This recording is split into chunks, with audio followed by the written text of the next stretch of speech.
Vanjo Merano po para sa panlasangpinoy.com. Magluluto tayo ng spicy beef noodles. Ito yung mga ingredients na gagamitin natin.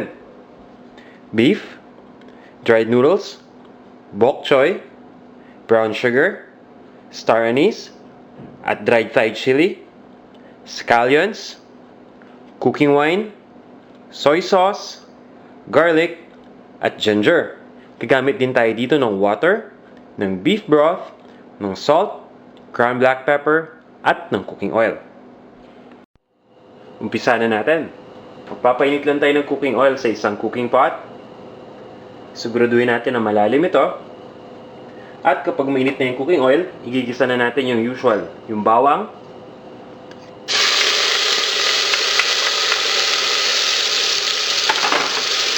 at yung ginger.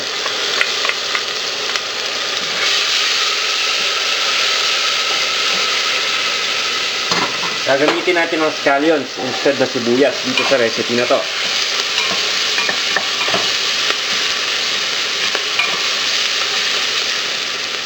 After natin itong gisahin, ilalagay na natin dito yung beef.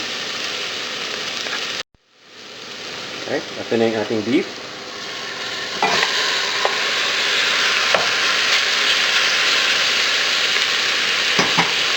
Lulutuin lang natin to ng ilang minuto hanggang sa mag-brown yung beef. After mag-brown ang beef, katulad nito, pwede na natin ilagay yung soy sauce. Susunod na natin agad dito yung ating cooking wine. Ang gamit ko dito yung Shaoxing. Ilalagay ko na rin yung beef broth at yung water.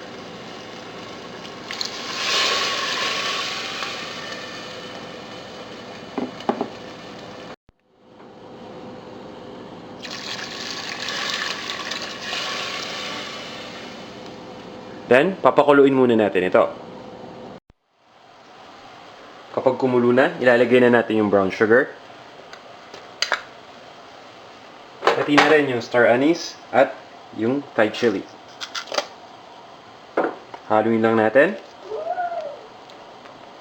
At, papabayaan natin itong kumulo ulit. Afterwards, isi-simmer lang natin to hanggang sa lumambot na yung beef. Habang ginagawa natin yon, ibababad na muna natin yung ating dried noodles sa hot water para lumambot ito.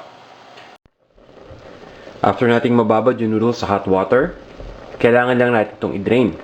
Siguraduhin lang natin na malambot na muna yung noodles bago natin i-drain. Then once na na-drain na natin, ilalagay lang natin yung noodles sa individual bowls. Kapag malambot na yung beef, ilalagay na natin yung salt at yung ground black pepper.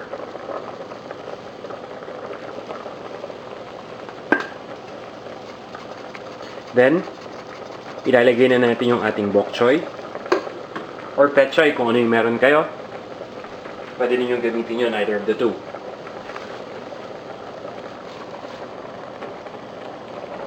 Haluin lang natin. And then, at this point, ito-turn off na natin yung heat. Iko-cover lang natin to at papabayaan natin yung residual heat na magluto ng bok choy.